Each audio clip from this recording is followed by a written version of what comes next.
Hello my fellow enthusiasts, we are working on a Echo1 GAT and doing a complete overhaul on this bad boy. We are going to first get a baseline chrono where we will write down the FPS results on 0.28 gram BBs in semi and full auto.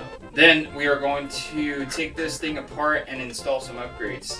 The customer for this gun wants to stay below 1.5 joules on 2 8 gram BBs and under 30 rounds a second using a 11.1 LiPo. I'm going to install what is necessary to reach this goal. In addition, I'm going to air volume balance this GAT to maximize accuracy and make it shoot quieter with 0.28s. Right now it's pretty loud and I'll show you in just a minute. Once the parts are installed, we'll go back to the chrono and compare the results. Hopefully, we'll get to the goal accomplished in one go. Alright, let's get started. We're going to use this LiPo battery right here. If you like the looks of this battery and you're looking for a good LiPo, go to Wyshtech.com and you can order one of these with ship priority. Actually with LiPo batteries, because they're a hazard, it'll take a little bit of time, probably 3 to 5 business days, depending on where you live. But anyways, these are awesome batteries and that's what we're going to use today on this GAT to get our chrono results.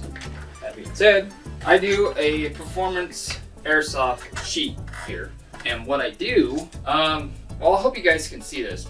So on the before tune-up, this is where we're going to write down our baseline results. On semi, full auto columns, and then rounds per second, depending on the battery, that's where I write down the rounds per second, and then any notes that I notice along the way, like take it apart, I write in this block.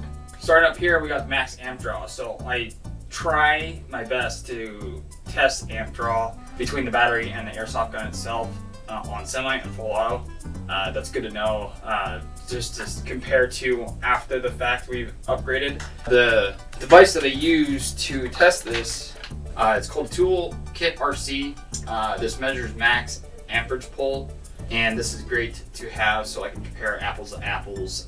It's not super accurate, but I can at least compare before and after to see if how much the amperage goes up and how much it goes down. Either way, it just depends on the upgrades. But yeah, this is what I use, and I write the numbers here, and then once we chrono, I put the FPS minimum, maximum, and of course the average in semi and full auto. And like I said, on the rounds per second, I write the number, how many rounds per second it shoots based upon what battery it uses. So in this case, I'm going to be putting the rounds per second right in this box right here. I'm going to be writing down the results here. I do have a camera set up right at the chrono so you guys can see the results of this GAT's baseline performance live. So that being said, I'm going to go ahead and load up some 2.8s, and because that's what we're going to be testing with 11.1 LiPo. So up here I'm going to actually write 0.28. The reason why I'm doing this is so I don't forget to test again with 0.28s, because we're all human beings here. So we're going to do 10 shots on semi, and then I'm going to write the results for that. And then we'll do a full auto. I'll have to reset the chrono so that I don't skew the results. Just grab my pen. Just give me a second, guys. Thanks, Tony. Or Garrett. Turn on the chrono. Now you guys get to see this thing in live action. Alright, so we're going to do 10 shots at semi and see how consistent she is.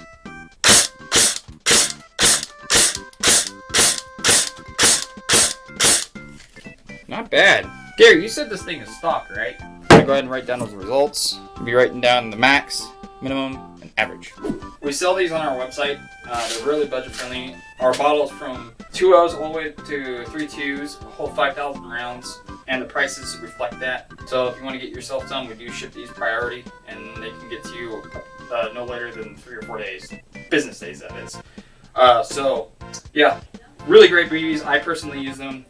And what you saw in the chrono is this exact brand. And as far as I'm aware, we're the only business in the US that sell these BBs. So Garrett says stock as far as he knows, and it's been sitting in the box for 3 to 4 years. Wow. So, I mean, I think worst case scenario is probably losing a little bit of FPS because over time, seals are made out of rubber and they deteriorate, and headphone users rip eardrums. I'm not gonna lie, I'm pretty excited about taking this thing apart. So, the next thing we're gonna do is I'm gonna take this thing apart. I'm gonna get it all in pieces and all the parts separated, and then I'll go grab the upgrades or upgraded parts that we're gonna put in this thing, because we may or may not have to put upgrade specific parts in this airsoft gun, judging by how well it's chronoing. So it might not need much, but we won't find out until we have everything apart. So, cooked out some BBs.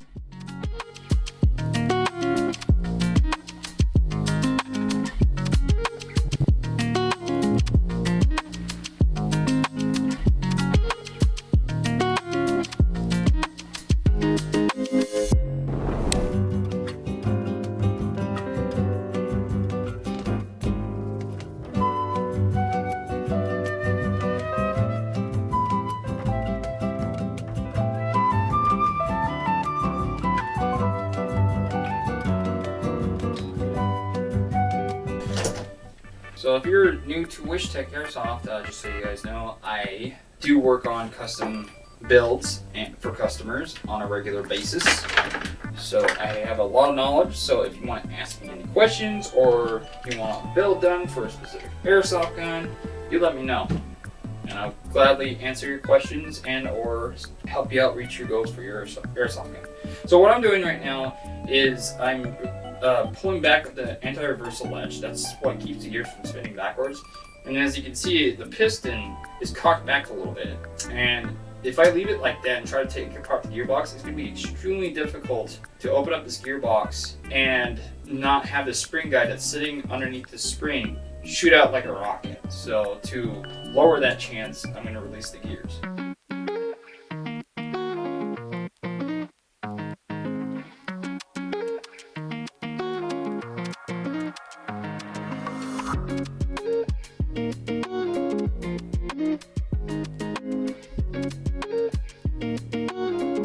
Okay, let's toss the after what I've seen, Tommy, man, I think you're right. We should toss this thing in the trash can for Garrett, just to help him out. What do you suppose the chances of a version 6 or version 7 cylinder head fits?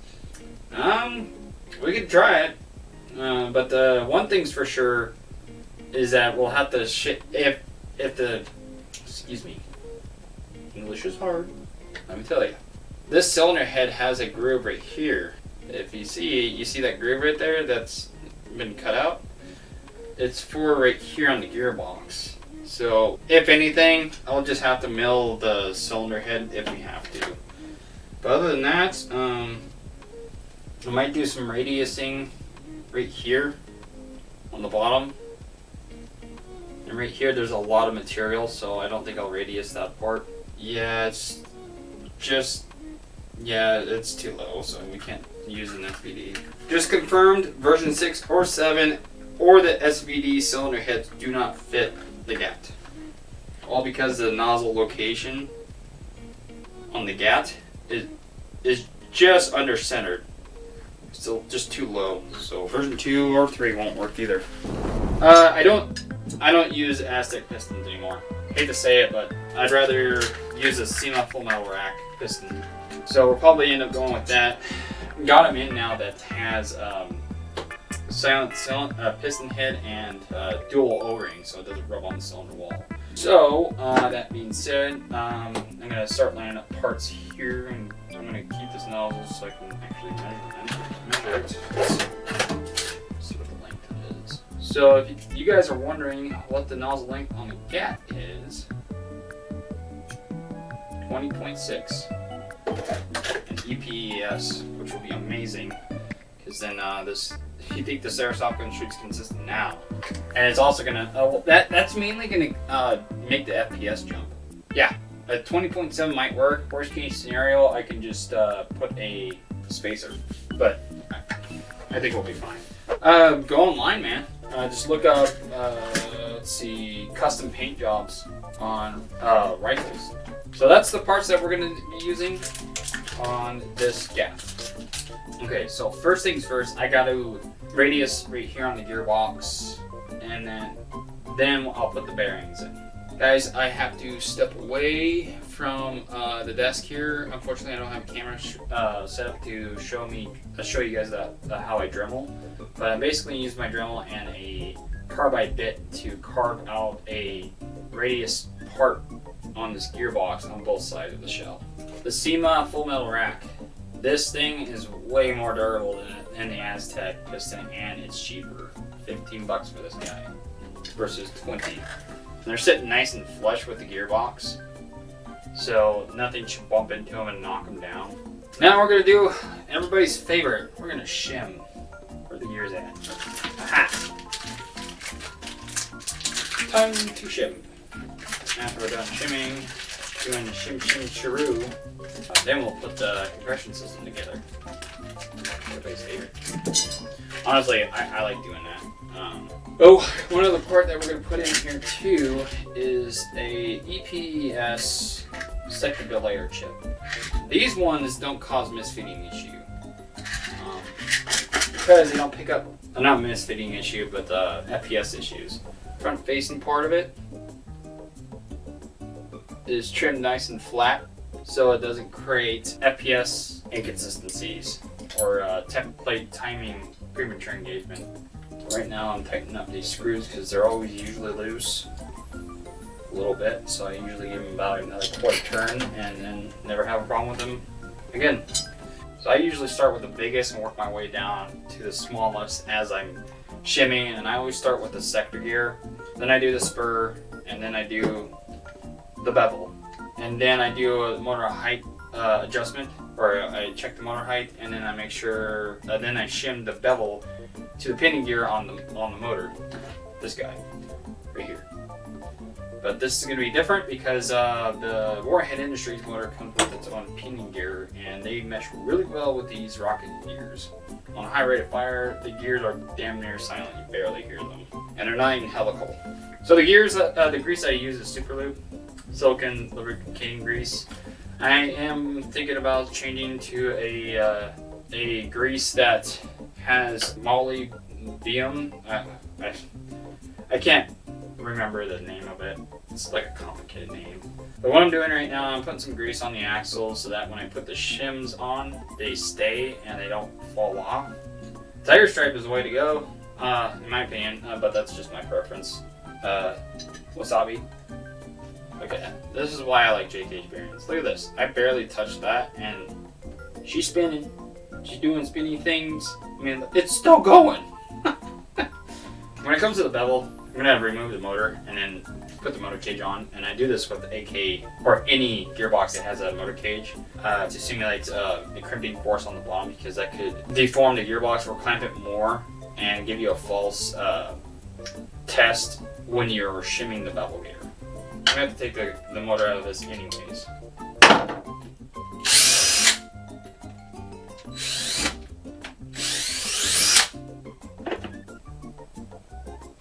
I actually have a few, or have installed unicorn barrels. They're not bad. The finish looks poor, if you know what I mean, but the performance are pretty decent.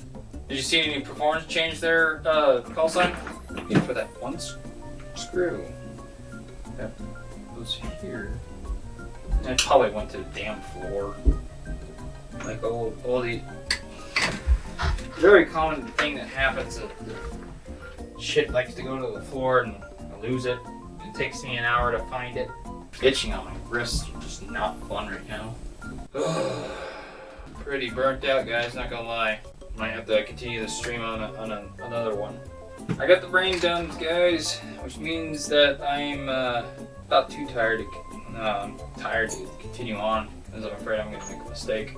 So that being said, I think I'm going to go ahead and call it for tonight, guys. Really sorry, Garrett, not getting any much further than this. I really wanted to get this together, but because the complications with this motor cage just made the stream go on for way too long. But anyways, I'm going to call it, guys. So thanks for coming to the stream. Stay tuned for part 2, and I'll see you guys on the next one. Have a good day, and thanks for coming.